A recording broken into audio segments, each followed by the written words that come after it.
ஒவ்வொரு பிள்ளையும் தேவனுடைய ராஜ்யத்துக்கு சமம். சின்ன பிள்ளைகள் உங்கள் வீட்டில் இருந்தாங்கன்னா அது தேவனுடைய ராஜ்யம்.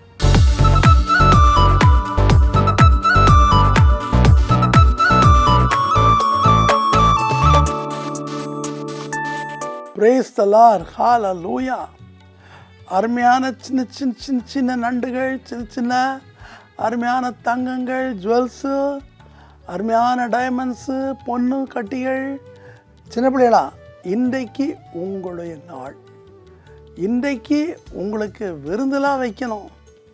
இன்றைக்கு உங்களுக்கு புது ட்ரெஸ் எல்லாம் கொடுக்கணும். அருமையாக மறைந்த நம்முடைய மாண்புமிகு நேருஜி அவர்கள் இந்த சிறுவருக்கான தேதியை இந்த நவம்பர் 14 குறித்து வச்சுருக்காங்க. சரியா? ஸோ சின்ன பிள்ளைகளா எல்லாம் ஓடிவாங்க. காலையில் எழும்பலையா? பரவாயில்ல, எழும்பாட்டாலும் பரவாயில்ல, அப்புறம் பார்த்துருங்க. சரியா? நான் பார்ப்பேன் ஸ்பிரிட்டில் நீங்கள் உண்மையாகவே தாத்தா சொல்கிறத கேட்குறீங்களா இல்லையான்னு சொல்லி பார்ப்பேன். சின்ன பிள்ளைகளை நமக்கு கொடுத்தது யார்? ஏசப்பா. அருமையான தாய்க்கும் தாப்பனுக்கும் பாவம் அவங்க கல்யாணம் பண்ணி தனியாக இருக்கக்கூடாதுன்னு சொல்லி ஏசப்பா அவங்கள சந்தோஷப்படுறதுக்காக கிஃப்ட்டு கொடுத்துருக்கார். பெரிய கிஃப்ட்டு, அதுக்கு விலையே கிடையாது. அதுதான் சின்ன பிள்ளைகள். அதாவது சொல்லப்போனால் 1 வயசுலேருந்து 12 வயசுக்குள்ளே இருக்க எல்லாமே சின்ன பிள்ளைகள் தான். ஸோ இந்த சின்ன பிள்ளை குறித்து ஏசப்பா என்ன சொல்கிறாரு? ஒரு பிள்ளையும் நீ அசட்டையாக நினைக்கக்கூடாதுங்கிறார். மத்தேயு 18:1-14 படித்து பாருங்களேன். ஒரு குடும்பத்தில் 2 வெள்ளைக்காரங்க, 2 கணவன் மனைவி வெள்ளையாக தான் இருப்பாங்க. ஆனால் அந்த அம்மாவுக்கு பிறந்தது ஃபுல்லாகவே பாவம் நல்லா கருப்பு நீகிற மாதிரி 3 பிள்ளைகள் பெற்றுச்சு ஒரே டெலிவரியில். உடனே இந்த புருஷன் வந்தான் பாருங்க, அந்த அம்மா உதச்சா பிள்ளை உதச்சா எல்லாத்துக்கும் வெளியே தூக்கி போட்டான். இந்த அம்மாவுடைய பாஸ்புக்கு, பேங்க் புக்கு, அந்த ஐடி கார்டு எல்லாத்தையும் கொளுத்தி போட்டான். பாவம் இந்த அம்மா குளிரில், பயங்கரமான பனி பெய்யுது, குளிரில் போய் அங்கிட்டு இங்கிட்டு அலைஞ்சு கடைசியில் ஒரு டீ பார் இருக்கும் இல்லையா, அது மாதிரி ஒரு ஹோட்டல் பக்கத்தில் கூனி குறுக்கி 3 பிள்ளை அணைச்சிட்டு இருந்துச்சு, காவலையோடு இருந்துச்சு. ஆனால் இந்த அம்மாவுக்கு ஜீசஸ் ரொம்ப பிடிக்கும். அதனால் ஜீசஸ் சொல்லிட்டு, ஜீசஸ் நானாவது குளிர் தாங்கிடுவேன், இந்த சின்ன சின்ன 3 நண்டுகள் என்ன பண்ணுன்னு சொல்லி தன்னுடைய போர்வை, தன்னுடைய மேலே போட்டு அந்த ஓவர் கோட் வச்சு அந்த பிள்ளை அப்படியே அணைச்சி அப்படி பத்திரமா வந்துச்சு. இந்த பிள்ளைகளுக்கு கொஞ்சம் நேரம் பனி மழை பெய்யுது, பயங்கர மழை. சின்ன பிள்ளைகளுக்கு கொஞ்சம் நேரத்தில் அம்மா அம்மா வீட்டுக்கு போகலாமா, அம்மா வீட்டுக்கு போகலாமா, வீட்டுக்கு போகலான்னா வீட்டுக்கு போக முடியாது தங்கம், அந்த கடூரக்காரன், இந்த கொடூரக்காரன் வீட்டை பூட்டிட்டா தங்கம், நம்மளை உதச்சி தள்ளிடுவான், கொலை பண்ணிடுவான், ஷூட் பண்ணிடுவான் அப்படின்னு சொல்லுதுங்க. ஏதோ தன்னிட்ட இருந்த ஏதோ கொஞ்சம் கொஞ்சம் பால் ப்ரெட்டு கொடுத்து வச்சுருந்து. சின்ன பிள்ளைகளா பாவல்ல, அவங்கள எல்லாருமே போகிறாங்க வழியில். காலையில் அந்த டீ குடிக்க அந்த பாருக்கு ஏகப்பட்ட ஆட்கள் வராங்க, எல்லாம் பண்ணுறாங்க, எல்லாம் செய்கிறாங்க. அந்த டீ குடிக்கிற பாரில், டீ கடைக்கு வர்றாங்க, ப்ரெட்டு சாப்பிட்றாங்க, ஜாம் சாப்பிட்றாங்க, பர்கர் சாப்பிட்றாங்க, எல்லாம் சாப்பிட்றாங்க. இந்த அம்மா மட்டும் இப்படி பிள்ளைகளை மூடி வச்சுட்டு பார்த்துட்டே இருந்துச்சு. என்ன செய்யனே தெரில இந்த அம்மாவுக்கு, யார்கிட்ட போய் சொல்கிறனே தெரில. திடீர்னு சொல்லி பார்த்தீங்கன்னா தூரத்தில் இவங்கெல்லாம் போயிட்டாங்க. மத்தியானம் ஒரு 1 மணிக்கு இருக்கும் பாருங்கள், இந்த அம்மாவுக்கு பளிச்சுன்னு ஒரு ஒளி தெரிஞ்சிச்சு. என்னடா தூரத்தில் ஒரு ஒளி வருதுன்னு பார்த்தா ஒரு தேவதூதன். அந்த தேவதூதன் என்ன பண்ணார்னா ஒரு பெரியவருடைய கையை பிடிச்சி நேரைய கொண்டு வந்தார். அப்புறம் தேவதூதன் காணோம். இந்த தாய்க்கு என்ன பண்ண தெரில. அப்போ இந்த பெரியவர் அங்கே பகலில் வந்து, நீங்கள் யார், எவர், ஏன் உங்கள்கிட்ட தேவதூதனை நடத்தணும்? நான் கிட்டத்தட்ட 4 மைலுக்கு அங்கிட்டு இருக்கேன், நல்ல பாஷ் ஹவுஸில் இருக்கிறேன், எனக்கு எந்த குறையும் இல்லை. ஆனால் ஏஞ்சல் நான் காலையில் பிரேக்ஃபாஸ்ட் சாப்பிடும்போது என் ரூம்குள்ளே என் பிரேக்ஃபாஸ்ட் சாப்பிட டேபிளில் என்னை தட்டி என்னை பின்பற்றி வான்னு கூட்டிகிட்டு வந்துச்சு. ஏன்னா ஏசப்பா அவங்கள ரொம்ப நேசிக்கிறாரு. நீங்கள் கருப்பு பிள்ளைன்னு சொல்லிவிட்டு அவங்கள தள்ளி விடலைன்னு சொல்லிட்டு அவங்கள கூட்டிகிட்டு போயிட்டார்.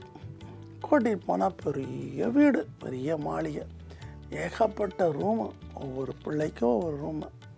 இனிமேல் நீங்கள் இங்கே தான் இருக்கணும், நீங்கள் என்னுடைய பிள்ளைகள், யார் பேர் சொன்னாலும் மிஸ்டர் கில்பர்ட் அவங்களுடைய பிள்ளைகள்னு சொல்லணும்.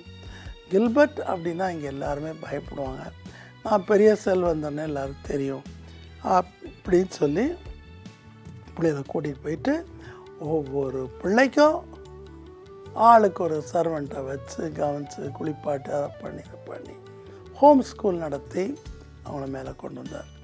கடைசியில் பார்த்திங்கன்னா ஒரு பிள்ளை லாயராக மாறிச்சு, ஒரு பிள்ளை டாக்டராக மாறினது, ஒரு பிள்ளை கடைசியில் பெரிய ஒரு ஆடிட்டராக மாறிச்சு. இந்த மனுஷனுக்கு ரொம்ப வயசாச்சு. இந்த பிள்ளைகள் இந்த மனுஷனை கண்ணும் கருத்துமாக கவனிச்சிருச்சு. சரி, இந்த பிள்ளைகளுக்கு வயசாச்சு இல்லையா, இனிமேல் அந்த ஊரில் அவங்களே கல்யாணம் பண்ணிடுவாங்க, யாரையார் பார்த்து அவங்க டேட்டிங்பாங்க அப்படிம்பாங்க. ஆனால் பார்த்தீங்கன்னா ஆச்சரியம் என்னென்னா, ஒவ்வொரு பிள்ளை வயசுக்கு ஏற்றபடி அந்த வயசு வரும்போது திடீர்னு ஒரு வெள்ளைக்காரன் இந்த வீட்டுக்கு வருவான். அந்த வெள்ளைக்காரன் நல்ல பணக்காரனாக இருப்பா, இதாக இருப்பா. அப்போ அந்த வெள்ளைக்காரன் இவங்களை கட்டிடுவான். இவன் கருப்பாக இருப்பான்னு வச்சுக்கோங்களேன், ஆப்பிரிக்கன்ஸ் மாதிரி.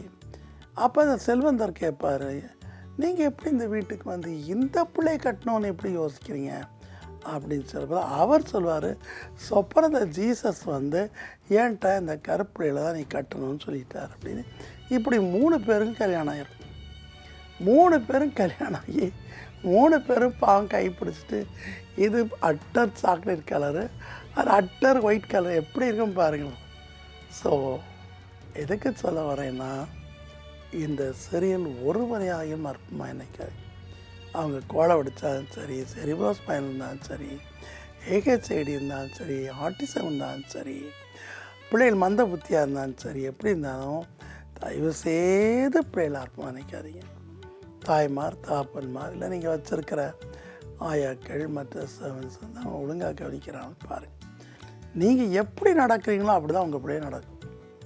என் பிள்ளைகள் நான் ஒரு நாள் கண்டித்ததே கிடையாது, என் பிள்ளைகள் நான் தொட்டதே கிடையாது, அடித்ததே கிடையாது. கர்த்தருக்குன்னா சொல்கிறேன், மேபி என்னைக்காவது ஒரு தடவை அடிச்சிருக்கலாம், பட் எனக்கு ஞாபகம் இல்லை. நான் என்ன do that. ஏன்னா பிள்ளைகளை மறுபடியும் அடித்தோம்னா பின்னாடி அவனுக்கு கேன்சர் வரும், பின்னாடி அவங்க நம்மளை வெறுத்துருவாங்க.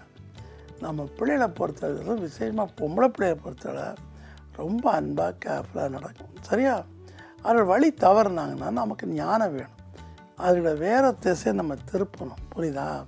விளையாட்டுக்கு போமா, ஃபுட்பால் விளையாடுமா, பேட்மிண்டன் விளையாடுமா, ஷட்டில் காக் விளையாடுமா, வாலிபால் விளையாடுமா அப்படின்னு சொல்லி அதில் டைவர்ட் பண்ணணும். சரியா? கண்ட புக்கை வீட்டில் கொண்டு வரக்கூடாது, கண்ட ஃப்ரெண்ட்ஸு ரிலேஷன்லாம் கும்மாள் அடிக்கக்கூடாது. பிள்ளைகளுக்கு மேலே நம்ம இடலாம் நடக்கவே கூடாது. ஏன்னா ஒவ்வொரு பிள்ளையும் தேவனுடைய ராஜ்யத்துக்கு சமானம். சின்ன பிள்ளைகள் உங்கள் வீட்டில் இருந்தாங்கன்னா அது தேவனுடைய ராஜ்யம். புரியுதா? ஸோ பிள்ளைகளை எவ்வளோ இருக்காங்களோ அவ்வளோ தூரம் ஏசப்பா அவங்க கூட இருப்பார். ஏன்னா ஏசப்பா சொன்னார், சின்ன பிள்ளைகளை போல் நீங்கள் அவளை ஏற்றுக்கொள்ளாவிட்டால் பரலோக ராஜ்யத்தில் ஒரு இடமில்லைனார், என்னை ஏற்றுக்கொள்ளவில்லைன்னா. ஏன்னா சின்ன பிள்ளைகள் இன்னசென்ட்டாக இருக்காங்க இல்லையா?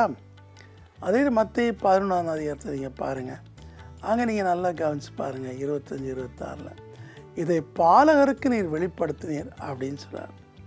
சின்ன பிள்ளைகள் மாதிரி இன்னசென்ட்டாக இருக்கிறவனுக்கு ஆண்டவர் தம்முடைய மாட்சிமையும் மகிமையும் வெளிப்படுத்துகிறார்.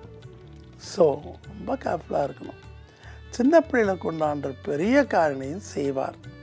ஆகையினால பிள்ளைகளை அசட்டையாக நினைக்கக்கூடாது. ஒரு குறிப்பிட்ட விமானத்தில் பெரிய கோளாறு திடீர்னு ஏற்பட்டுச்சு. அந்த விமானிக்கு என்ன செய்யணும்னே தெரில, ரொம்ப கஷ்டமாக இருந்துச்சு. ஆனால் அந்த முன் சீட்டில் ஒருத்தர் உட்கார்ந்துருந்தாங்க. அவங்களுக்கு ஒரு சின்ன பையன் இருந்தான். சின்ன பையன், 2 வயசு பையன் தான் இருக்கும், சின்ன பையன். இந்த பையன் அம்மாட்ட எப்போ பாரு விமானம் எப்போ இறங்குன்னு அழுதுகிட்டே இருப்பாள். இவன் அழுகிறது ஏர் ஹோஸ்டஸ் மற்றவனுக்கு எல்லாம் ரொம்ப இடைஞ்சலாக இருக்கும். என்னம்மா உன் பையனை அமைதியப்படுத்து அப்படின்னு சொல்லிகிட்டே இருப்பாங்க. என்னென்னோ கொடுப்பாங்க. இவனுக்கு பயம், பிளேன் இல்லையா, ஃபஸ்ட் டைம் வரான், பயம். ஆனால் திடீர்னு விமானத்தினுடைய திசையெல்லாம் மாறிச்சு, அப்படியே ஜக்லிங் பண்ணிச்சு, அப்படியே வாப்லிங் பண்ணிவிட்டு என்ன பண்ண தெரியல விமானிக்கு. கடைசியாக அசிஸ்டன்ட் விமானி கண்டுபிடிச்சா அந்த விமானத்தில் ஒரு சின்ன ஓட்டை வழியாக ஒரு கை போகணும், அல்லது ஒரு ஆள் போய் இந்த அந்திருக்க ஒயரை கனெக்ஷன் பண்ணணும். ஆனால் இவங்களால முடியாது, இவங்க தான் மோட்டாவாக இருக்காங்களே, என்ன பண்ண தெரில. கடைசி இந்த பையனை கூப்பிட்டாங்க. இந்த பையனை கூப்பிட்டப்ப இந்த குழிக்குள்ள இந்த இது திறப்புக்குள்ள எனக்கு போக முடியுமான்னா போகிறேன்னு சொல்லி அது நெளிஞ்சு கிழிஞ்சு போய் இவங்க சொன்ன மாதிரியே அந்த ஒயரை கரெக்ட் பண்ணி விட்டுச்சு, பிளெயின்ஸ் ஒழுங்காக ஓடிச்சு. ஸோ அற்பமாக எண்ணப்பட்ட அந்த பையன் அந்த விமானத்தில் இல்லைன்னா அந்த விமானம் என்ன ஆயிருக்கு யோசித்து பாருங்கள். ஜெபம். அன்பின் கர்த்தாவே, இன்றைக்கு நிறைய மக்கள் தங்கள் பிள்ளைகளுக்கு முன்னாடி தடுக்கலை இடலை வைக்கிறாங்கப்பா. விசேஷமாக குடிக்கிற அப்பா அம்மா மனம் திரும்பும்படி செய்யும்.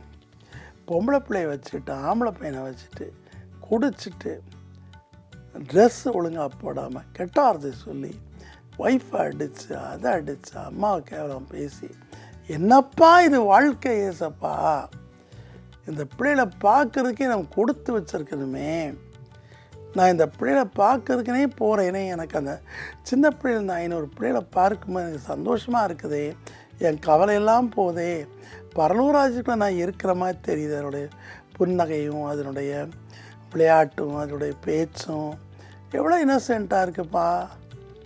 அப்பா, இந்த சந்தோஷத்தை அனுபவிப்பதற்காக பிள்ளைகளை அடிக்கிறதும் கெட்ட வார்த்தை திட்டுறதும் அவனை சரியாக கவனிக்காமல் இருக்கிறதும் சரியாக குளிப்பாட்டாமல் இருக்கிறதும் அவங்க என்ன சாப்பிட்டாங்க என்ன பண்ணுறாங்க என்ன ஹோம்ஒர்க் பண்ணுறாங்க இதை கவனிக்காத ஒரு தாய் தகப்பன் உமக்கு பிரியமான நல்ல கர்த்தாவே. ஆகவே தேவன் தனக்கு கொடுத்த பிள்ளைகளை நல்ல வழியில் நடத்தும்படிக்கு ஒவ்வொரு பெற்றோரும் கட்டளையிடும். அப்பனை இயேசுவானவர் ஞானத்திலும் அறிவிலும் மனுஷர் தயவிலும் தேவ கிருபையிலும் அதிகமாய் வளர்த்தியிலும் வளர்ந்தது போல இந்த சின்ன சின்ன தளிர்களும் வளரும்படி செய்யும். அவருடைய கண்ணீரை தொடை. அந்த பிள்ளைகள் வாய் பேசாமல் காது கேட்காமல் இருந்தாங்கன்னா இப்போமே குணமாக்கும். ஆட்டிசம் இருந்தால் இப்போமே குணமாகும். Touch them and heal them. Hyper active இருந்தால் இப்போமே அதை கண்ட்ரோல் பண்ணும், பேசும்படிக்க செய்யும். அப்பா, ஹைட்ரோசெஃபலைட்டிஸ் இருந்தால் அதையும் நீக்கி போடும். கண் பார்வையில் அந்த கண்ணை சரி பண்ணும் ஏசப்பா. இந்த யூடியூப்பை பார்க்குற ஒவ்வொரு குழந்தையும் சுகமாகட்டும், நடக்காத குழந்தை நடக்கட்டும் அப்பா. ஸ்க்ரோட்டம் கீழே வராத பிள்ளைகளுக்கு ஸ்க்ரோட்டம் கீழே வரும்படிக்கு செய்யும் அப்பா. எல்லா அங்கை வீனங்கள் எல்லாவற்றையும் எடுத்து போடும். பிள்ளைகள் கர்த்தாவே பரலோ ராஜ்யம்ப்பா, சின்ன சின்ன குட்டி ஏஞ்சல்ஸ்ப்பா, அவளை சரியான விதத்தை வளர்க்கும்படிக்கு பெற்றோர் கட்டளையிடும். ஆசீர்வதியம் பலப்படுத்தும். இயேசுவின் நாமத்தில் வேண்டிக் கொள்கிறேன் பிதாவே. ஆமென், ஆமென்.